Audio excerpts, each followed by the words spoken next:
अधिनियम 1872, 1872, ठीक है, कि भारतीय संविधान, Indian contract act 1872, act number 9। इसमें टोटल सेक्शन कितने हैं? 266, 266 है। 266 में से हम सेक्शन 238, 238 पढ़ते हैं, ठीक है। 238 के टोटल चैप्टर कितने हैं? 11, ठीक है। 238 हम किस लिए पढ़ते हैं? क्योंकि इसमें से 266 सेक्शन में से 2 एक्ट निकाल दिए गए हैं। किसमें से? कॉन्ट्रैक्ट में से। कॉन्ट्रैक्ट में से कौन से? एक सेल ऑफ गुड्स, दूसरा पार्टनरशिप वाला। सेल ऑफ गुड्स 1930 का है और पार्टनरशिप एक्ट 1932 का है, ठीक है। अब सेल ऑफ गुड्स चैप्टर 7 में सेक्शन 76 to 123 से माल विक्रय अधिनियम के अलग से एक्ट बना दिया गया है। और चैप्टर 11 में सेक्शन 239 टू 260, 239 से 266 तक पार्टनरशिप भागीदारी अधिनियम जो 1932 का है। दोनों एक्ट निकाल दिए गए, 2 एक्ट अलग से निकाल दिए गए हैं, इसलिए हम इसमें 238 सेक्शन पढ़ेंगे। 238 में से आप लोगों को टोटल सेक्शन 75 तक पढ़ना है, क्योंकि जो आपका कॉन्ट्रैक्ट फर्स्ट का जो पेपर है वो 75 तक ही है। उसमें स्पेसिफिक रिलीफ एक्ट आप लोगों को पढ़ना है। सेकंड में पार्टनरशिप को पढ़ना है और सेल ऑफ गुड्स पढ़ना है। इसके 2 पार्ट है।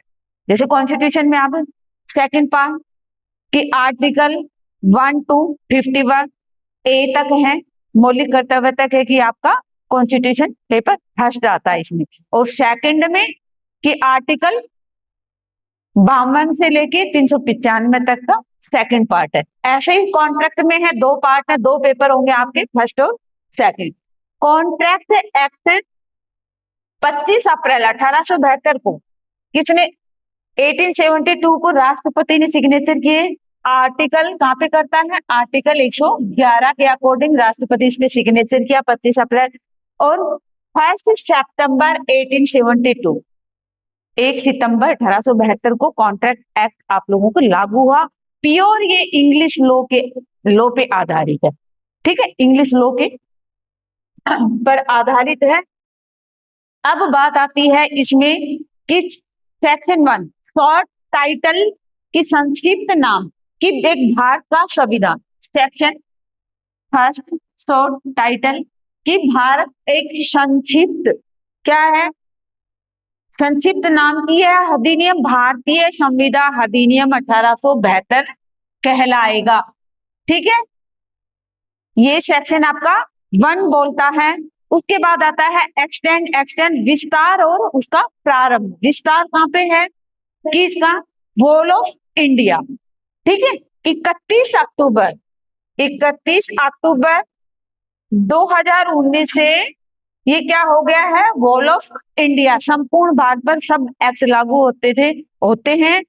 पहले 31 अक्टूबर से पहले जम्मू कश्मीर को सिवाय कि जम्मू कश्मीर को छोड़कर सब पे लागू होता था, बट अब जम्मू कश्मीर के ऊपर भी लागू होता है।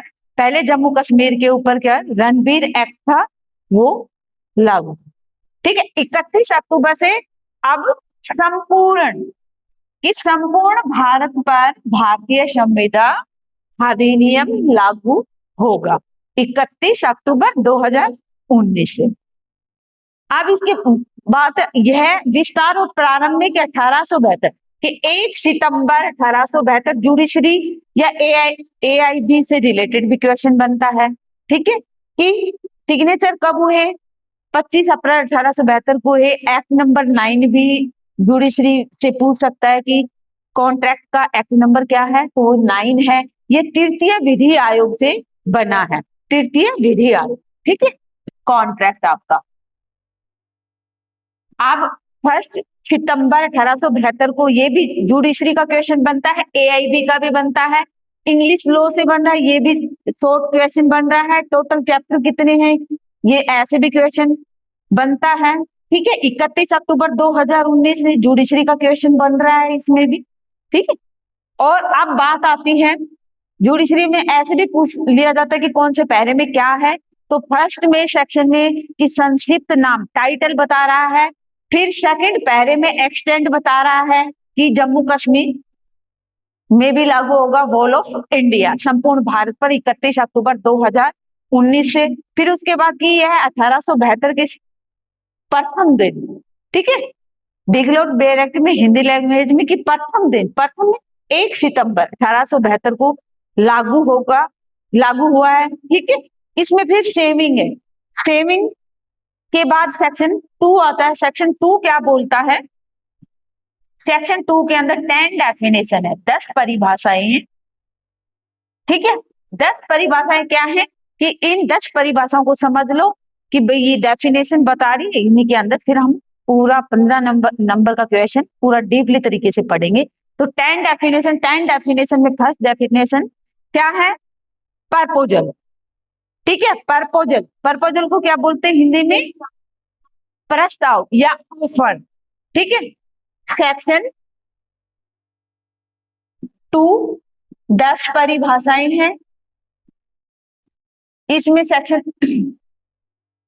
निर्वचन खंड जिसको बोलते हैं निर्वचन खंड। सेक्शन 2 क्लोज ए, आप ए भी कर सकते हो या कह भी, जो भी आप देखो। तो 2A में क्या है? प्रस्ताव, प्रस्ताव या ऑफर या प्रपोजल, ठीक है। प्रस्ताव क्या है कि प्रस्ताव ये कि जब किसी एक व्यक्ति किसी बात को करने या करने के प्रवृत्त रहने के लिए अपनी रजामंदी किसी अन्य पर्सन से मांगता है, ठीक है। फॉर एग्जाम्पल के लिए कि एक लड़का है रोज दे रहा है, ठीक है, मुझे एक रोज दे रहा है और ये बोलता है कि विल यू मैरी मी, कि मैं आपसे शादी करना चाहता हूं। तो वो मुझे रोज दे रहा है घुटनों के बल बैठ के, और मुझसे क्या मांग रहा है? वो मेरी रजामंदी, कंसेंट मांग रहा है, ठीक है, कि आप मुझसे शादी करना चाहते हो। तो ये आप, वो क्या कर रहा है? मुझे ऑफर, है ना, या एज ए प्रपोज कर रहा है, ठीक है। तो सेक्शन 2A प्रस्ताव ये बताता है। अब सेक्शन 2B, सेक्शन 2B क्या बोल रहा है कि उसने मेरी कंसेंट मांगी है ना। सेक्शन 2B प्रोमिस, प्रोमिस को क्या बोलेंगे? वचन, ठीक है, प्रॉमिस वचन। अब उसने कहा है कि रोज दे रहा है और मैंने वो घुटनों के बल बैठा है और वो मुझे रोज दे रहा है और मैंने ले लिया है, वो मेरी रजामंदी कंसेंट मांग रहा है और मैंने वो रोज क्या कर लिया है? एक्सेप्ट कर लिया है। तो वो प्रतिग्रहित हो गया, एक्सेप्टेड हो गया है। तो रोज मैंने जैसे लिया है और मैंने क्या किया है कि वो शादी के लिए बोल रहा है तो मैंने हाँ की है, तो ये क्या है? वचन, प्रॉमिस हो गया, ठीक है। पहले उसने क्या प्रपोजल दिया है, फिर प्रपोजल मेरी हाँ मांगी है, उसने की कंसेंट मांगी है, रजामंदी कि वो, फिर उसके बाद मैंने हाँ बोले, तो ये क्या हो गया है? प्रॉमिस, ठीक है, प्रॉमिस हो गया है। Section 2, section 2C, section 2C में क्या बोल रहा है कि प्रोमेसर और प्रोमेसी। प्रोमेसर यहाँ पे कौन है? प्रोमेसर, कि वो मुझे रोज दे रहा है, ठीक है, देने वाला। वचन दाता, दाता की मीन्स देने वाला, देने वाला यहाँ पे कौन है? प्रोमेसर कहलाएगा, वचन दाता। और मैंने जैसे रोज लिया है तो मैं यहाँ पे कौन हूं? प्रोमेसी, प्रोमेसर, ठीक है। यहाँ पे मैं प्रोमेसी हूं और देने वाला वचन दाता है वो प्रोमेसर है, लेने वाला प्रोमेसी, ठीक है। वचन ग्रहीता मीन्स मैंने ग्रहण किया है, मैंने फूल को ग्रहण किया है, मैंने लिया है, तो मैं ग्रहण करता हूं, ठीक है। तो मैं प्रोमेसी हूं, ठीक है यहाँ पे। अब बात आती है 2D। 2D, सेक्शन 2D क्या बोल रहा है? कंसिडरेशन, प्रतिफल। अब प्रस्ताव हो गया, ऑफर उसने दे दिया है, मैंने एक्सेप्ट कर लिया है, वचन बन गया है। वचन बनने के बाद पार्टी वचन दाता, वचन दाता और वचन ग्रहीता, ठीक है। प्रोमेसी, प्रोमेशर, ठीक है। अब उसने प्रस्ताव किया, ऑफर किया है और मैंने एक्सेप्ट कर लिया है, तो यहाँ पे प्रोमिस बन गया है कि वचन बन गया। वचन बनने के बाद दो पार्टी बनी, एक वचनदाता प्रोमेशर, एक प्रोमेसी, और ये सब होने के बाद प्रतिफल। प्रतिफल की मीन्स भविष्य के लिए कुछ योजनाएं, कि मैंने शादी के लिए हाँ की, तो हम भविष्य के लिए योजनाएं बनाए कि हम हनीमून के लिए मैं गोवा जाऊंगी, या अंडोमान निकोबार जाऊंगी, है ना, या मैं फॉरेन कंट्री जाऊंगी, या जो भी है, कि हमने भविष्य के लिए योजनाएं बनाई। भविष्य के लिए जो योजना बन रही है वो क्या कहलाती है? प्रतिफल। प्रतिफल मीन्स कंसिडरेशन, ठीक है, वो आपका कंसिडरेशन कहला रहा है। फॉर एग्जाम्पल के लिए, जैसे आप सिनेमा घर में जाते हो, है ना, मूवी देखने के लिए जा रहे हो, आप जैसे ही सिनेमा घर टिकट लेते हो, जैसे आपने टिकट लिया, वो क्या बन गया? कॉन्ट्रैक्ट। ठीक है, उस बंदे ने आपको टिकट दी, वो कॉन्ट्रैक्ट बन गया, और आपने जैसे ही थिएटर के अंदर बैठ के मूवी का आनंद उठाया, इंजॉय किया, लुत्फ उठाया, तो वो क्या है? कंसिडरेशन। जो आपने आनंद लिया वो है कंसिडरेशन बन जाता है। ठीक है, अब बात आती है डियर सेक्शन, ये कंसिडरेशन समझ आया? कंसिडरेशन क्या है? कि भविष्य के लिए योजनाएं, कि हमने भविष्य के लिए योजनाएं बनाई कि हम ये करेंगे, वो करेंगे, गाड़ी लेंगे, मीन्स फॉर एग्जाम्पल कुछ भी। अब बात आती है कि कंसिडरेशन हो गया है, प्रतिफल हो गया है, प्रतिफल होने के बाद क्या था? एग्रीमेंट। एग्रीमेंट मीन्स करार। सेक्शन 2E में करार। करार क्या है? कि सब बता रहे हैं, है ना, जो सारी बातें हुई है कि भविष्य के लिए भी हमारा हो गया है, कि वो स्वीकृति है कि अब वो, जैसे मैं ये बोलूं कि मुझे तो दिल्ली 30,000 कोर्ट में प्रैक्टिस करनी है, या मुझे दिल्ली हाई कोर्ट में प्रैक्टिस करनी है, या मुझे तो राजस्थान जयपुर में प्रैक्टिस करनी है, जोधपुर में प्रैक्टिस करनी है। ठीक है, तो वो सब चीजें क्या बन रही है यहाँ पे? As a agreement. एग्रीमेंट बन रहा है यहाँ पे।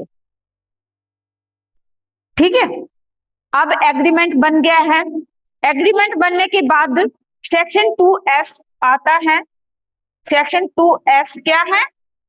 रेसिप्रोकल, कि वचन, व्यक्तिकारी वचन, कि वे वचन जो एक दूसरे के लिए प्रतिफल या प्रतिफल का भाग हो। इसमें कंसिडरेशन भविष्य के लिए योजनाएं उस बंदे ने भी की, किसने? वचनदाता प्रोमेशी ने की, और प्रोमेसर ने एक्सेप्ट की है। ठीक है, कि हम हनीमून पे वहां जाएंगे, ये करेंगे, वो करेंगे, गाड़ी खरीदेंगे, कि मैंने ये भी बोला कि मैं दिल्ली 30,000 कोर्ट या हाई कोर्ट में प्रैक्टिस करूं, या मैं जयपुर में करूं, अगर कहीं पे भी, कि मैं जम्मू कश्मीर से लेके कन्याकुमारी तक कहीं पे भी प्रैक्टिस करूं, कि हमारा क्या बन गया है? एग्रीमेंट बन गया है। एग्रीमेंट बनने के बाद दोनों पार्टी हाँ बन गई है। हाँ बन गई है, तो एक पार्टी से दो पार्टी हो गए, वचनदाता और वचन ग्रहीता, दो पार्टी बन गई हैं, तो यहाँ पे क्या हो गया है? व्यक्तिकारी वचन हो गया है। व्यक्तिकारी वचन होने के बाद void agreement. Section 2G, void, है ना, वॉइड एग्रीमेंट। वॉइड एग्रीमेंट क्या हो? कि an agreement not enforceable by law, कि लॉ के द्वारा, कि वह करार जो विधित है परिवर्तनीय ना हो, शून्य कहलाता है। अब इसी बात वो आती है, ये आती है कि नहीं, हमें तो, तुम्हें तो दिल्ली हाई कोर्ट या 30,000 कोर्ट में आपको प्रैक्टिस मैं नहीं करने दूं। ठीक है, वो मना करता है, पहले हाँ की है कि एग्रीमेंट बन गया, हमारा करार बन गया, अब वो बाद में मुझे क्या बोलता है? मना करता है। तो मना करने के बाद मैं उस चीज को एक्सेप्ट नहीं करती, क्योंकि मुझे प्रैक्टिस करनी है, या मुझे तो टीचिंग करनी है ना, या मुझे तो कॉलेज में पढ़ाना है, फॉर एग्जाम्पल जो भी है। लेकिन वो, उसने पहले हाँ की, कंसिडरेशन हुआ, कंसिडरेशन होने के बाद फिर एग्रीमेंट हुआ, एग्रीमेंट होने के बाद क्या हुआ?